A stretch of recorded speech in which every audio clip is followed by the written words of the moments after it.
Entonces, de alguna manera, por ejemplo, en este enrollamiento se ingresa una corriente I1. Bueno, ahí se ve I1, ¿no? Entonces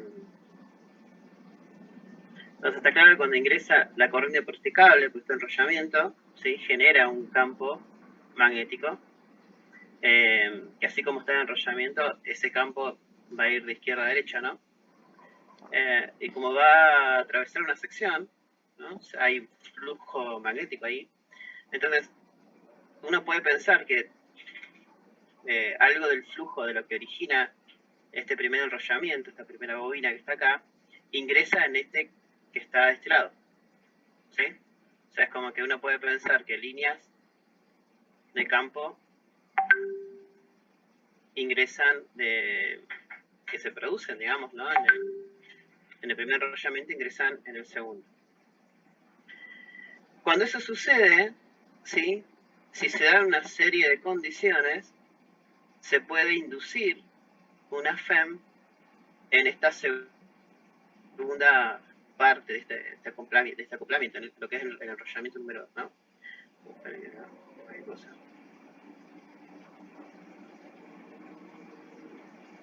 ¿Sí? Bien, ¿en qué condiciones podemos hacer eso? Eso está bueno pensarlo. Y es en el caso en que tengamos la posibilidad nosotros de que en el circuito, o sea, en la primera parte de este primer enrollamiento, tengamos una corriente I1 variable. ¿Sí? ¿Por qué? Porque si I1 varía en el tiempo, voy a tener un campo, en este caso que va a variar en el tiempo, ¿sí? Y por ende voy a tener un flujo variable en el tiempo. ¿Está claro? Entonces, cuando eso ocurre y tengamos la presencia de un flujo que varía en el tiempo, cuando ingresa en el segundo enrollamiento, debido a que hay un flujo variable en el tiempo, está en presencia de él, se va a inducir entonces una FEM en esa parte, ¿sí? En ese enrollamiento, ¿no? Particularmente, simplemente por cómo está la configuración del dibujo, fíjense, es como que la corriente produce este B0, dice, está acá, y luego aparece un delta B que viene para acá. O sea que lo que está pasando en este caso es que B está disminuyendo en el tiempo, el B, digamos, del primer enrollamiento. Entonces, cuando se induce un B acá, ¿qué quiere hacer? En la segunda parte del enrollamiento se va a producir una FEM tal que se oponga a la causa que lo provoca. Como la causa que lo provoca es una disminución de B, lo que va a querer hacer es producir un B en ese sentido, digamos. ¿Por qué? Porque acá está en disminución, ¿sí? Pasaría lo contrario si tuviera aumento, digamos, ¿no? ¿Por qué? A ver, ¿por qué ese delta B es lo opuesto? No entiendo. Este delta B es opuesto pensándolo en el primer enrollamiento, fíjate. O sea, es simplemente por cómo está la configuración. Podría haber sido al revés. O sea, fíjate por que... el primer enrollamiento. Claro, sí, vos tenés inicialmente es así, y si tenés un delta B que viene así, significa que está decreciendo B. Ok. ¿Sí? Entonces, ese decrecimiento de B produce que el que se esté induciendo, digamos, apunte en esta dirección y sentido de manera tal de oponerse a la causa que lo provoca, ¿no? Podría ser al revés, podría ser que esté aumentando, ¿sí? Entonces el B que te produzca acá va en la otra dirección de modo tal de oponerse a la causa, ¿no? Sí, entiendo. Pensemos en el segundo enrollamiento y en la FEM que se está induciendo, ¿no? Si aplicamos la ley la ley de Faraday, ¿sí? Entonces, la FEM inducida es la variación del flujo en el tiempo, bueno, multiplicado en este caso, expresado para muchas, para n ranuras, digamos, ¿no? N espiritas, en este caso tiene n2 espiras. Y esto es lo interesante.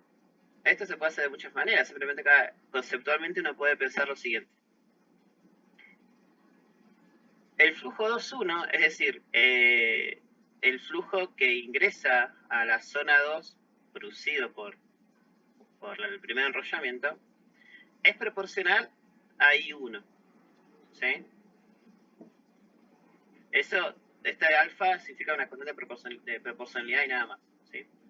Es decir, y eso está bien, porque por ejemplo, si I1 es más grande, ¿sí? Se origina un campo mayor, entonces, por ende, el flujo 2.1 va a ser mayor. Entonces, es lógico pensar en esa proporcionalidad.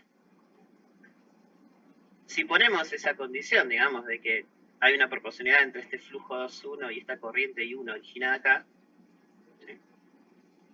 Que jugamos un poquito, nada, o sea, lo expresamos de esta manera, sacamos este alfa afuera, vamos a encontrar que la FEM que se induce en el segundo enrollamiento es proporcional, ¿sí? Le vamos a llamar a ese coeficiente, a esa constante M, es proporcional al cambio de la corriente I1 en el tiempo, lo cual es lógico, ¿no? Entonces, fíjense, este M es lo que uno llama el coeficiente de inducción mutua.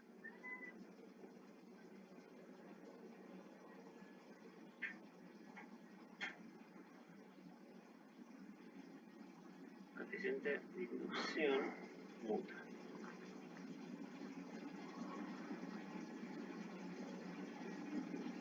Interesante que las unidades de SM, ¿sí? Que tenemos ahí,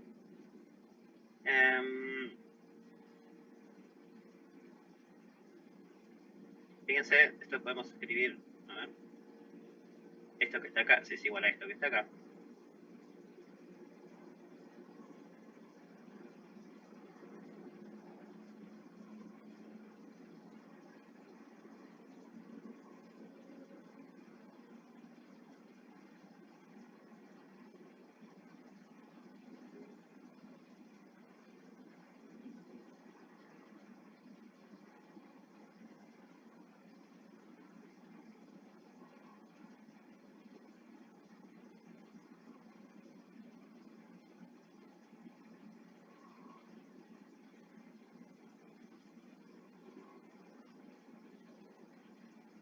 Sí. Bueno, si acá uno integra, ¿sí? Podemos encontrar que M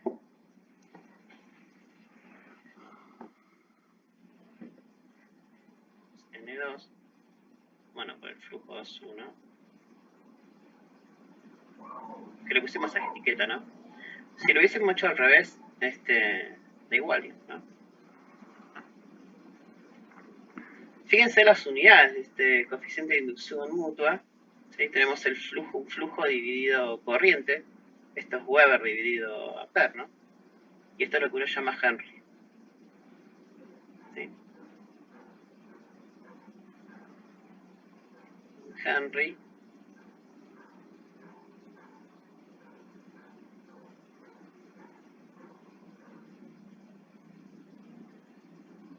o en unidades fundamentales es lo mismo que uno ponga volts segundos sobre Ampere, ¿no?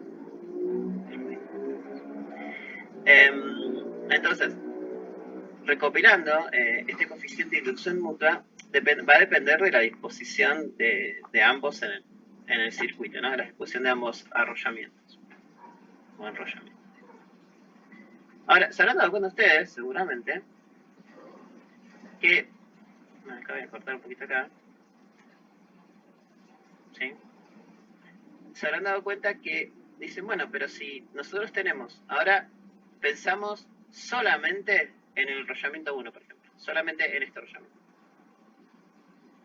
¿Sí? Nos olvidamos del acoplamiento. Pensamos solamente en ese enrollamiento.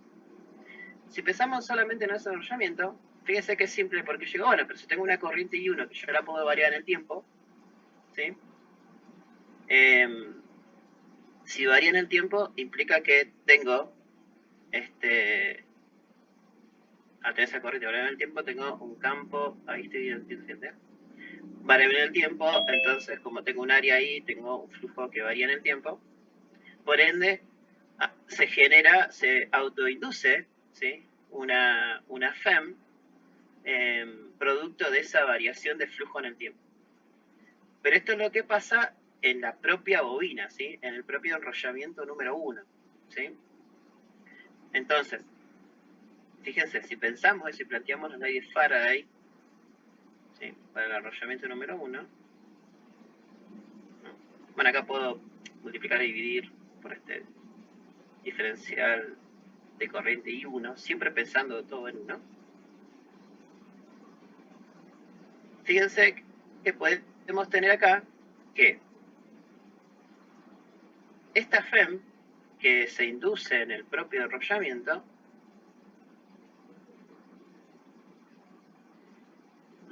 es proporcional, ¿sí? Bueno, acá me falta menos, ¿no? Para mantener la idea de Lenz. Al cambio de la corriente I1 en el tiempo, es decir, conceptualmente, ¿qué está pasando? Se está induciendo una FEM siempre y cuando yo tenga una corriente I1 variable en el tiempo, ¿sí? Esa constante que aparece antes, ¿sí? Es lo que uno llama el coeficiente de autoinducción, o en la jerga a esto uno le llama inductancia.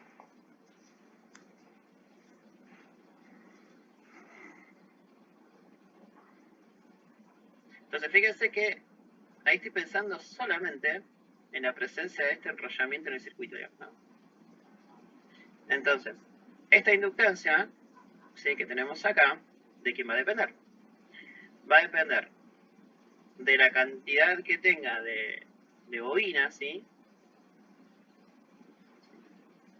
De cuán grande es mi enrollamiento, digamos, ¿no? Y del cambio del flujo 1 respecto de la corriente. O sea, esta expresión que tenemos acá nos va a dar la posibilidad de encontrar la inductancia para un tipo de enrollamiento. Es muy interesante, fíjense que, de hecho, en los circuitos, ¿sí? Después, esto va a tener esta simbología, digamos, ¿no? Y lo vamos a llamar con la letra L. Entonces, fíjense que esa expresión nos va a dar la posibilidad de encontrar la inductancia. Por ejemplo, va a ser, o sea, si lo hacemos, o sea, supongamos que lo hacemos para un solenoide, ¿sí? O sea, pensemos en que tenemos un solenoide. Bueno, disculpen la prolijidad, pero... ¿no?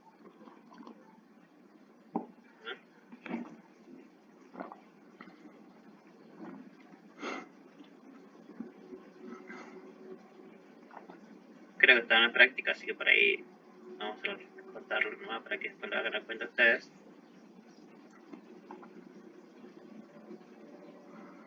¿Sí? Entonces, fíjense que nada, yo voy a poder encontrar, como tengo esta configuración de solenoide con una corriente que empieza acá, ¿sí? Uno podría hacer una cuenta y determinar que el campo magnético adentro del solenoide, la gente que está despertando tarde está ingresando ahora, y se podía calcular el módulo del campo ahí adentro, ¿no? Que obviamente dependía de la corriente, ¿sí? A ver, eso sería mu0 por i, de este lado estoy pensando ahora. Entonces, sería n por i dividido L, ¿no? Donde L es el largo de este solenoide. Y eso lo podíamos calcular por ampere o por Biot-Savart. Bien, obviamente, fíjense, cuando calculábamos para calcular la inductancia, teníamos que hacer entonces n por la derivada del flujo respecto de la corriente. Es decir, con esta expresión de campo, el segundo paso que sería evaluar el flujo, ¿sí?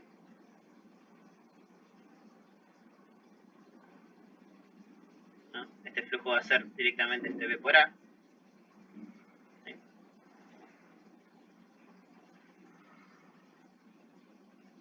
luego, entonces, una vez que volamos ese flujo, nos va a quedar un flujo en función de la corriente.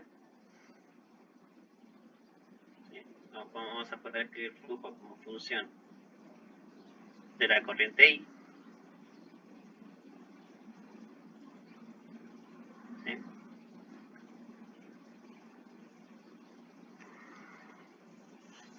Y después, entonces, vamos a poder encontrar el valor de la inductancia para el solenoide, ¿no?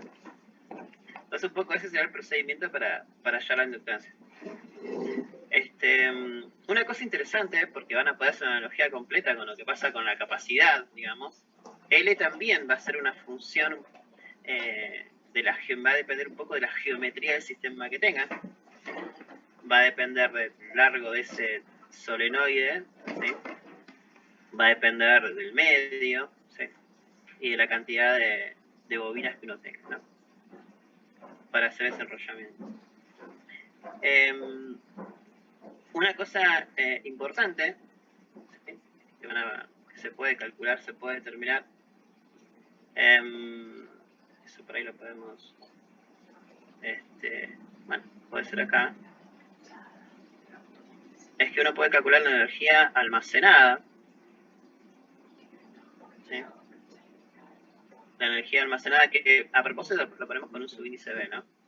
La energía almacenada en una bobina, ¿sí? Uno dice esta bobina, pero se entiende que es un enrollamiento de esa inductancia que tenemos ahí.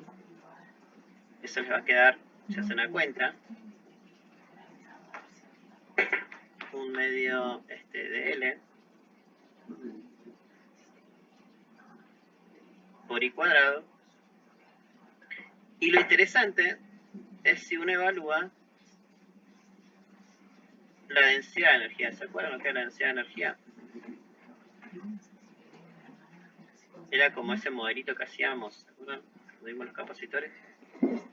De esta energía dividido el volumen.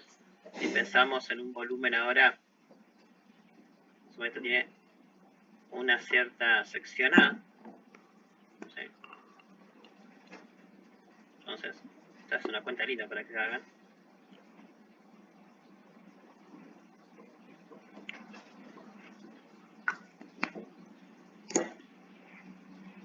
Dividido el área, dividido la longitud, y nos da un resultado muy lindo, porque es un resultado absolutamente análogo a lo que teníamos en el caso del estudio del capacitor, ¿se acuerdan? Esto nos va a dar un medio, y en vez de epsilon 0 va a aparecer mu 0, y en vez de estar multiplicando va a aparecer dividiendo, y en vez de que aparezca el campo eléctrico aparece el campo magnético. ¿Sí?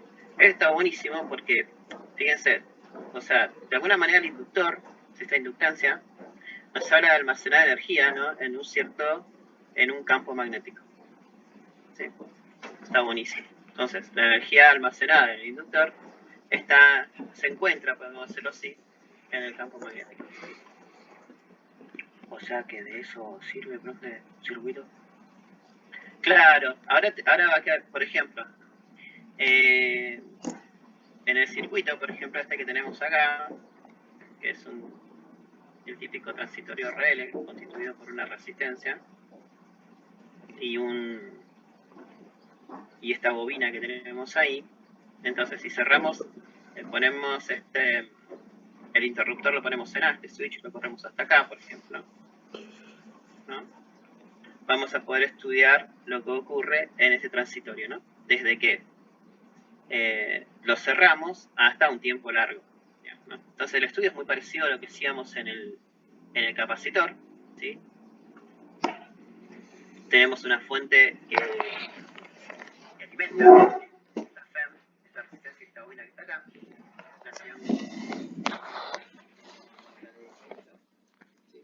Fíjense que tenemos esta expresión, está buenísima para calcular la diferencia de potencial en una bobina y resolver la ecuación diferencial. Obviamente, para resolver la ecuación diferencial, condiciones y condiciones de orden para hacerlo. Entonces, las condiciones que van a saltar, que podemos poner, es que en este caso, por ejemplo, que la corriente, ¿sí?, en un tiempo inicial 0 es igual a 0. ¿Sí? Esto se debe notar de la expresión que se tiene. La corriente para un tiempo muy largo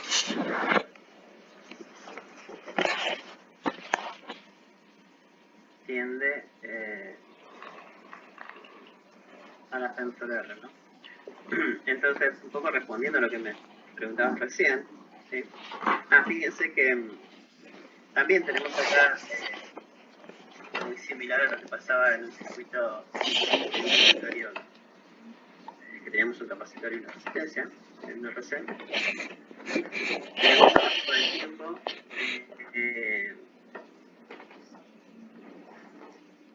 una constante, ¿sí? Vamos ahí, que le podemos llamar en completa analogía también, constante inductiva de tiempo, que es L sobre R, que tiene unidades de segundo de tiempo, ¿ya? Entonces, donde esa constante de tiempo nos va a ir diciendo cuán rápido se va a tender de última al estacionario, ¿sí? Entonces, bueno, respondiendo un poco, fíjate que si no tuviésemos la bobina esta, uno puede pensar de que cuando cerramos el interruptor, inmediatamente la corriente se va a establecer del circuito y inmediatamente la corriente va a ser la FEM dividido R. Y el hecho de que tengamos la bobina, ¿sí?, nos va a hablar entonces de almacenar la energía en un campo magnético y de una u otra manera se resiste a ese cambio repentino de la corriente, ¿no? O sea, fíjate, primero está en 0 y en el infinito está F sobre R.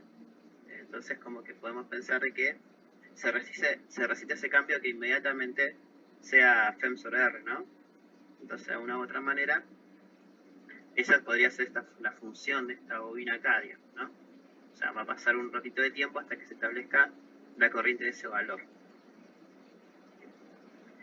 Bueno, dejo a usted después si queremos pensar en estudiar el proceso de descargas, ¿sí?, cerramos acá el circuito y nos quedamos con una parcela de madera cosa diferencial, trabajamos un poco y ahí podemos obtener todo.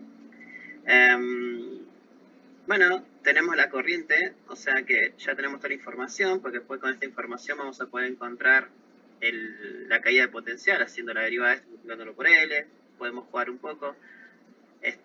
A esta corriente la podemos multiplicar por la resistencia y encontrar la caída de potencial en la resistencia. Fíjense que directamente nos va a quedar la FEM por este producto. Y cuando le adherimos esta parte vamos a encontrar la FEM, ¿no? Entonces, quedan ustedes a hacer las grafiquitas y jugar un poquito. Es simplemente un puntapié para estudiar el transitorio. En plena analogía con lo que uno ya estudió de los capacitores, ¿sí? ¿Qué les iba a decir? Bueno, yo después de haber pasado algunos exámenes, algunas exposiciones que tuvimos, faltan grupitos todavía. Acá hay gente que todavía falta. Díganme ahora. La rapa práctica. Sí, profe, nosotros. Ajá, ahora voy a pasar por las salas y vamos a coordinar, ¿sí?, con los que me faltó por cuestiones personales. ¿Qué le iba a decir?